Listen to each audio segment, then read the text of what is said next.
My guest today is EJ Reedy. EJ is the founder and CEO of Intentional Gravity, where he works with science and tech leaders, founders, and organizations on career development, building global companies, and creating thriving communities across the Midwest. I was lucky to get to know EJ through the life sciences ecosystem in the Chicago area. And right away, I knew I was going to like him. He's focused on using his social capital to connect others and to use a little bit of creativity and his experience to make the connections really meaningful. I'm excited to co-facilitate his current fellowships called Beyond the Bench for scientists who are thinking of life after bench work. And it's one of the different fellowships and communities EJ offers through Intentional Gravity. So today I hope you get to learn a little bit more about EJ's nonlinear career and why it's making more meaning for him now more than ever. So welcome to The Rooted Leader, The Leader Journeys. I'm so glad you're here. I'm here today with my friend EJ Reedy, founder and CEO of Intentional Gravity and new friend. So I'm so happy to have EJ as a guest. Thank you so much. Thanks for having me, Kathleen. Yeah, as you know, my hope here is just to have others introduced to the wonderful professionals I'm finding in my network that are going through similar pivots or reassessment of what they want to do to create more meaning in their lives and in their profession. And you are one that really resonates with me in terms of what you're doing. And I'm really happy to have you here today. So appreciate the opportunity. So tell me a little bit about you. Who are you currently, EJ? Who am I currently? It's so interesting. Yeah. I'm many things, many different hats, always have been, always will be. Getting more comfortable with accepting that. I'm founder and CEO of Intentional Gravity, so a company that helps to create and enhance gravity for people and for ecosystems, working in and around tech.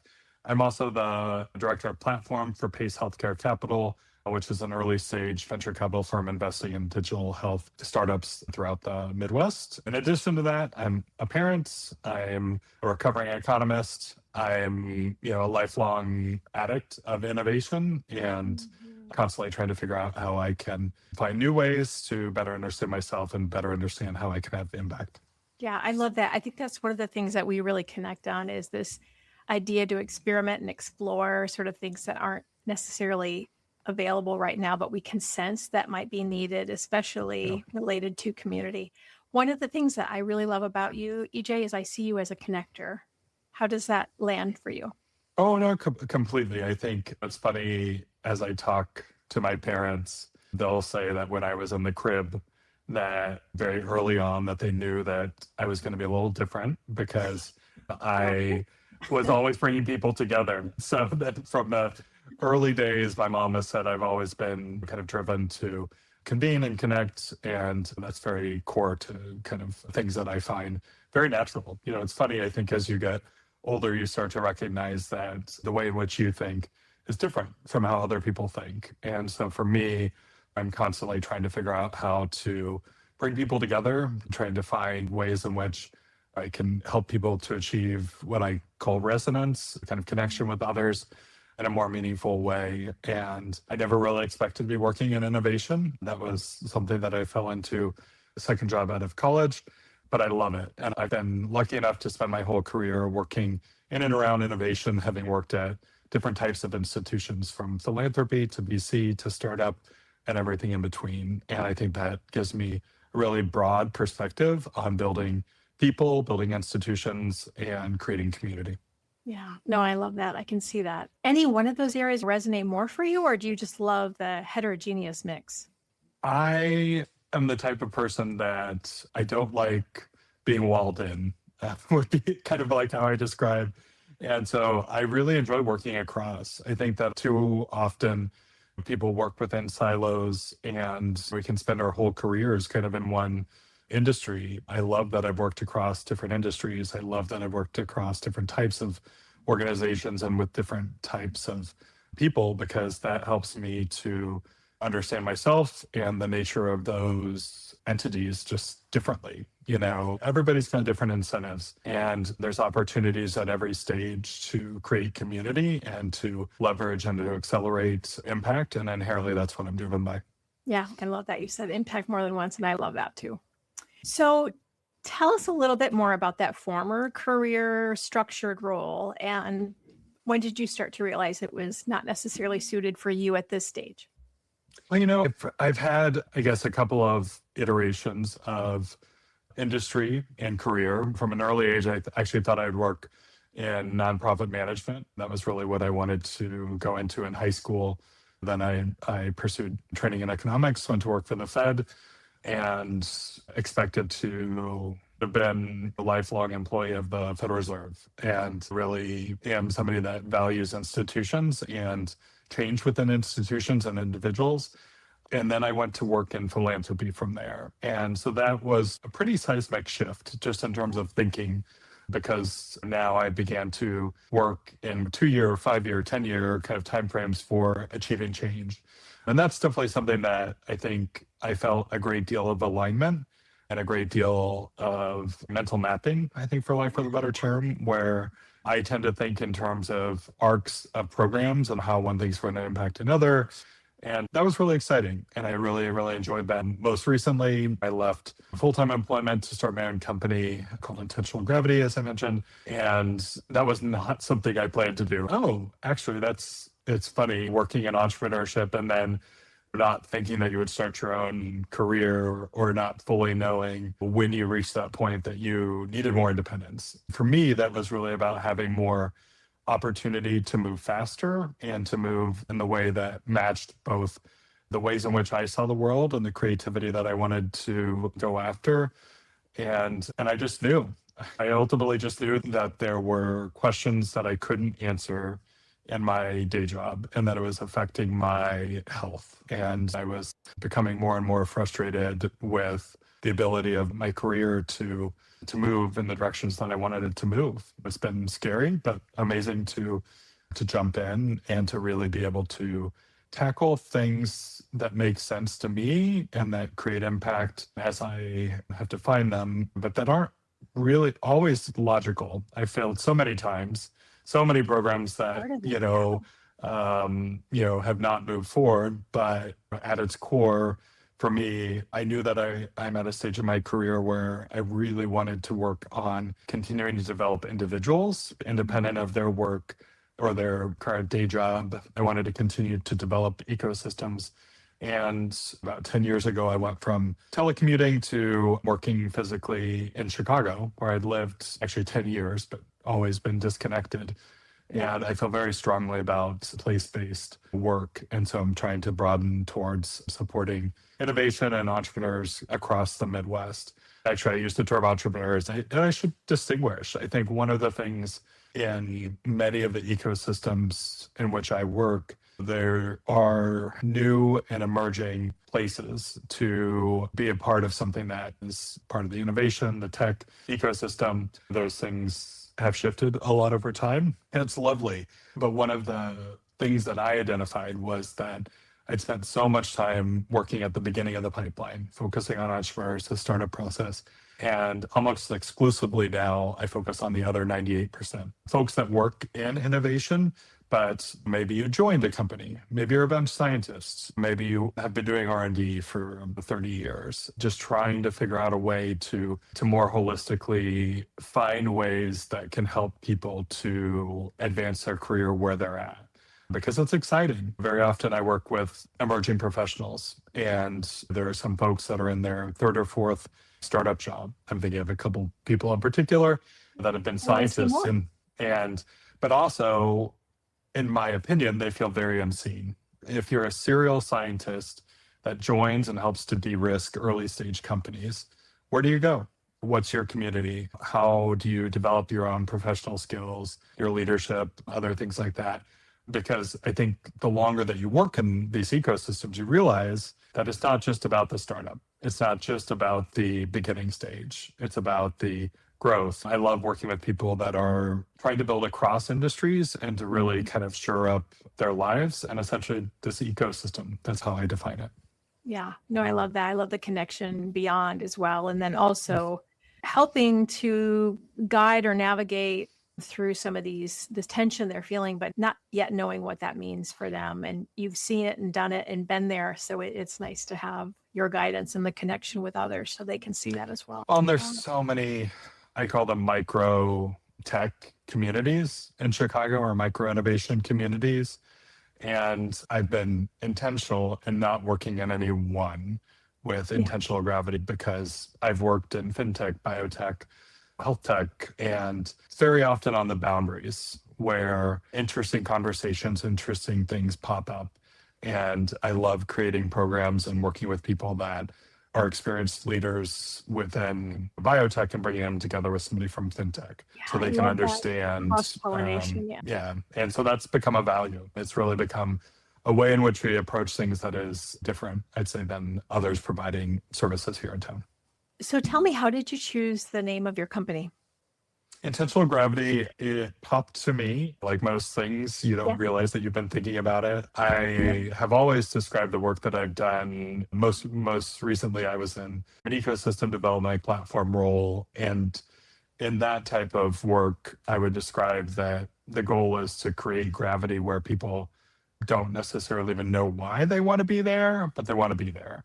And so as I thought about what I wanted to do with the company and the overall work, intentional gravity, it's a juxtaposition. Gravity is both something that you can create it, but you need it. And quite frankly, most of us, it's just there. But for me, I think that we constantly have to think about how to be creative and using the momentum we have wherever we're at to achieve and to see new things. So a lot of the work that I end up doing is bringing people closer together, so then they can leverage each other's work and each other's networks and gravity to explore something, to move faster, to move slower. And I think it's just really resonated since I chose it. Yeah, I loved it when I first heard it. I met you before I knew the name of your company, but I love the intentionality behind it. That to me is says so much about who you are and what you're trying to do. Tell me a little bit about somebody who has been an inspiration to you throughout this maybe throughout your life, or maybe you've had a couple. Yeah, I think it's funny. I think you're one of those people that I've drawn inspiration from throughout this process. I currently have 3 folks that I'm working with in terms of being co-pilots on different programs. And I think the thing that cuts across all of those folks is that there's something in our relationship that I found additive, just like I found was something that I wanted to learn. And so with you, Kathleen, it was something that I think we'd mostly known each other through LinkedIn, but I'd really admired, and I had heard from others, positive experiences. Watch out for her. In person. But I knew that you approached things a little bit more broadly, and that you were, helping people to navigate what sometimes can appear to be very crisp lines that are not often crisp, whether that be working in big companies, pharma, startups. I really admired that. And so Crystal Caden Price is another person that I'm working with on a program. And Crystal, for those that know her, just know that she's really a force of nature. She connects and is constantly pushing herself and her communities. She's one of those people that really crosses the boundary of being involved in tech and arts, which I really appreciate. And so I've learned a lot from her just in our friendship and professional lives, because, since I've started the company, that's definitely something that I've tried to enhance, is just to allow myself and encouraging myself to find artistry and to encourage artistry in myself. That's been really, really, really helpful. And you can see just in the artwork behind you, but also just in some of the glimpses I have into your life of how you appreciate those things and the beauty and the art, and then bringing that into the relationship, I think is so critical. And I was so thankful for the introduction to Crystal, because you're right. She has amazing energy, curiosity. Love that. Go ahead. No, and I think it's funny that I think there's many of us that have spent careers in the tech ecosystem that are trying to bring different approaches to it and to work with people across different swaths. And I think that's incredibly important. It doesn't matter how long you've worked in an ecosystem or a topic, there's always going to be something new. There's something I'm constantly trying to challenge myself to learn more about this or more about that, or, present something from this perspective or that perspective, because I'm really like a walking mental map of what's happening in Chicago, how people can connect in, and to help people reflect back on their own kind of personal career journeys. And that's fun.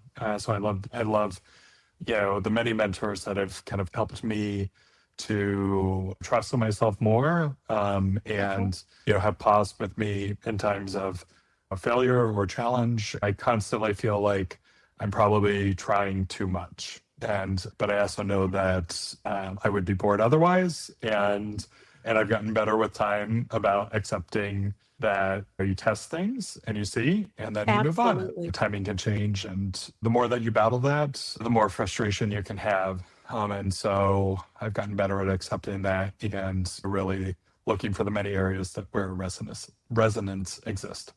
Yeah, no, I love what you said there, because we talked a little bit before we got on the call here about the importance of experimentation and exploring, especially in this mindset of meeting people where they are, take some learning and testing of different things. In fact, I had created a community about 2 years ago, and it lasted for about almost a year and a half. The connection continued, but the way that the platform wasn't very easy to work with. And so this idea of creating this podcast of the journeys was really coming out of that idea. So while that failed, there were elements of it that were successful.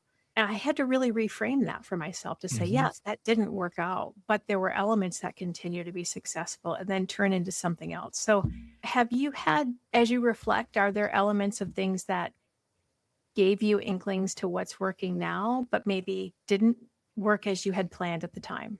Sure. I think that, it's a constant evolution. That's I right, would isn't say, it? Yeah. Even as it's funny, the things that people, outsiders probably measure me against are probably different than the things that I measure myself against. And so for me, take one concrete example, at the beginning of this year, I was focused around kind of 4 different concepts. Each is a different professional development learning opportunity. Most of what I do now is really focused on creating small cohorts, small groups of people that are on a similar journey. And it's a matter of defining that journey in such a way that it makes sense. They're all very different. So currently running one for Beyond the Bench, that well, as co-facilitator, and while doing one for AI for leaders, helping leaders across different types of tech to adopt and to have fellowship in the journey that is AI meeting 2026, everywhere, all the time, and everything. And those are fantastic, completely different, fantastic. There were 2 that I tried to launch that didn't work, and that I had to step back from and reconsider.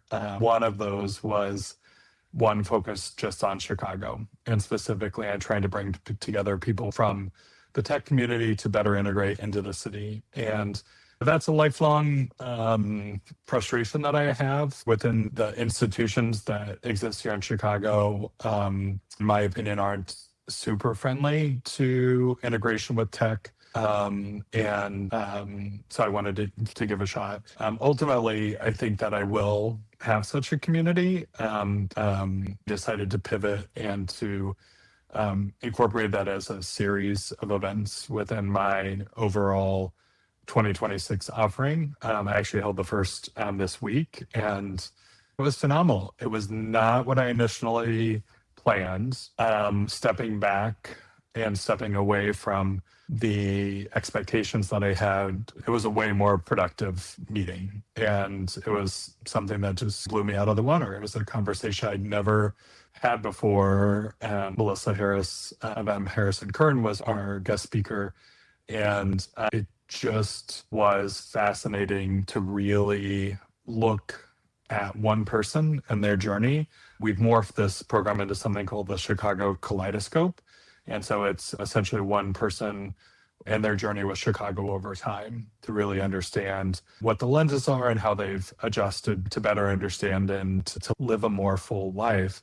And I'm super excited to continue that, and wasn't what I had planned initially. but I think it will be very, very positive, and both personally and for the larger community of folks that I'm working with. Yeah, I love that you allow yourself to iterate based on what you're feeling or seeing and saying, this model I had didn't fit this, but there's another way to do it that's even more meaningful. So I love that. And that's the joy of being able to do it yourself.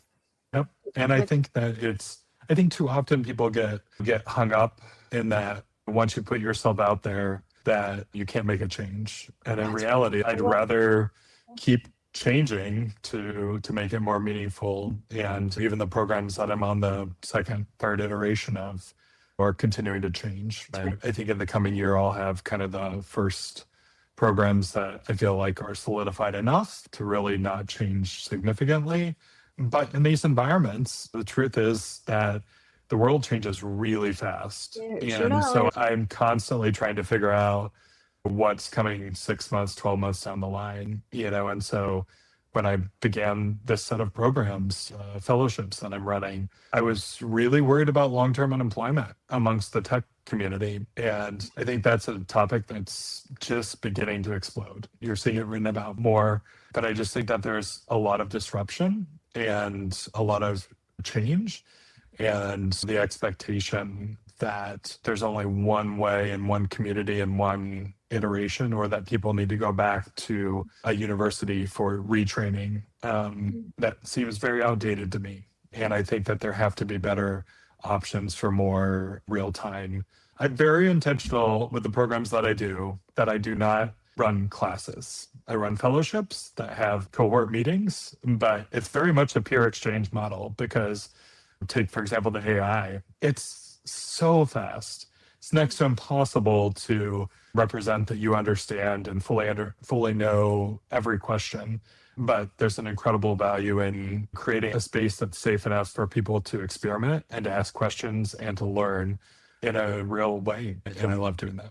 And they're all touching AI differently. So it's even better, even more important to have that greater vision of what it could be. So that's awesome. Yeah. So I'm trying to think here. There's so many questions. What advice would you have given your younger self or somebody who is wanting to make a shift from a more structured environment? I think I would have given myself, my advice would have come around slowing down enough to accept your gifts, because I think too often we aren't aware enough to fully step towards the things that differentiate us and the things that we can do in the world. And for a long time, I would say that I had an expectation of what a career looked like. Sure. And what I should or shouldn't do. That's right. And ultimately, it's not that I may well go back to work for someone else at some point if it's the right opportunity. But for me, it's about continuing to be more aware of the many, many different ways in which I can accomplish things.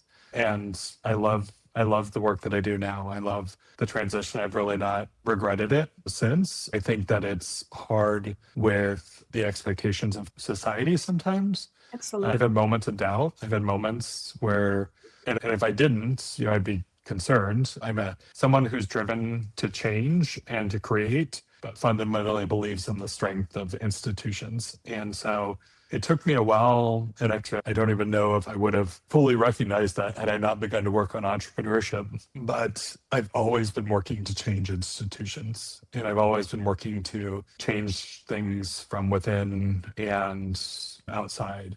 And that so can be really hard because it's not always welcome. It's disruptive to efficiency in some eyes. Yeah, I feel you. I'm wired a little bit similarly. And so pivoting and exploring and looking towards change to help make things up to date is something that's natural, and it's not always welcome. So I don't even know that it's not always welcome. I fundamentally believe that we're driven to make the world a little bit better. I think that over time, sometimes that gets taken out of us. It can be trauma. It can just be the burn, the craziness that is, everything. But driven world. Yeah. And I think probably one of the things that most makes me realize that I'm on a good path for me is that I've never felt more creative. And I think that's a gift. I don't even necessarily understand, but my body knows. Yeah, I I need to love do that more of you them. are paying more attention to that. I also feel that, but take some time to undo the wiring that has been hmm done for most of our careers. What is bringing more joy to your life, personal, professional, whatever? It's funny right now, the thing that I'm finding joy in is actually my son's volleyball games. So we're in the midst of the season, and with time, learned more and more to block off time, to not multitask, to just be present. And so now I'm starting to associate the spring with volleyball season and carving out time for 4 hours twice a week to go and to be present and to see volleyball games. My son's a sophomore, and so I'm starting to have feelings of empty nest, and I really appreciate. I just really, really appreciate the time to see him growing and becoming an adult and finding his own joy. And it's lovely to be able to participate. No, I love that so much. I relate to that as being an empty nester. In the summer, we become full empty nesters, no longer coming home for college. So it's a transition and finding ourselves. So I love that you're spending that time. Okay, so I'm going to transition now to the lightning round questions that are just a little bit more personal and fast. So Sure. mountains or beach? Beach. Beach. Okay. You want to elaborate? I would actually be more specific. Okay. So I grew up on like the beaches of Minnesota at the family cabin, and not fully clean, a little bit of algae, a little bit of a little bit of nature, and that's still the beach that most resonates. I mean, I love it, Bahamas beach or something like that, but the one that calls me is definitely the lake beach. Yeah, I get that. There's something about lake water that is just. Yeah. What's your go-to beverage in the morning? So I'm a coffee person, surprise, surprise, but I actually like a little bit of flavor, half calf. I realize that I have no capacity to regulate my coffee intake, and so I've given up over time. I've also discovered that I really like coffee with peppermint. So a lot of times I'll put peppermint into I haven't tried that which yet. is a little bit unusual, but It feels a little weird. depending on the roast, I really enjoy it. What's a current non-negotiable for you? I think a current non-negotiable for me is showing up as my full self, which is not always easy. I wear multiple hats. To me, they're coherent, and That matters. I want to be a part of places that recognize the full coherency, and allow me to do that. Oh, EJ, I love that. That resonates a whole lot with me too. Yeah. What's your go-to rest ritual? So almost every night I end with the Great Pottery Throwdown or the Great British Bake Off. And so even though I've probably seen them up to 10 times in their entirety, they're relaxing for me. And so those tend to be kind of my go-tos. Sometimes even just listening, which is kind of crazy because I know the dialogue enough that I could almost verbatim repeat the seasons, but there's something in that ritual for me. I did not even know there was a pottery one. It's very fun. It's very, very fun. Yeah. That could be something I see myself getting into eventually is pottery, just the feel and the creation. Yeah. Okay. Complete the sentence. Now my work feels blank. More creative. I love that. Yeah. I think that's where you and I really do connect, that creativity and just that wanting to learn and serve others in a way that we may not have had that opportunity before. It's so inspiring to me. So I thank you so much for your time today. And always, I learn from you. I really do just love your approach of creating community at a time people need it so much. And especially with this particular segment you work in, it's a gift to these emerging leaders and people at all levels. So thank you, Well, I appreciate you so much, Kathleen. So thank you for the opportunity, and thanks for all of the ongoing work together. And here's to more creation and more exploration to come. Okay. Thank you. Okay. Thanks so much. I'm glad you got a chance to learn about EJ's career and his journey from nonprofit to VC to connecting people in his ecosystem. One of the things I love about EJ is his creativity and his a unique approach to bringing people together. He's a fantastic laid-back style with a true attention to detail, which you can see is just his love of bringing art, technology, and people together. Please see the show notes to learn more about EJ Reedy and intentional gravity. And if you're a little bit curious about your own path, find more about my coaching services as well as my testimonials and client success stories on aspiretogrowco. So thanks for joining. And as always, stay rooted in your empathy, authenticity, and a little bit of courage, because I hope you're seeing that journeys don't need to be linear to be meaningful.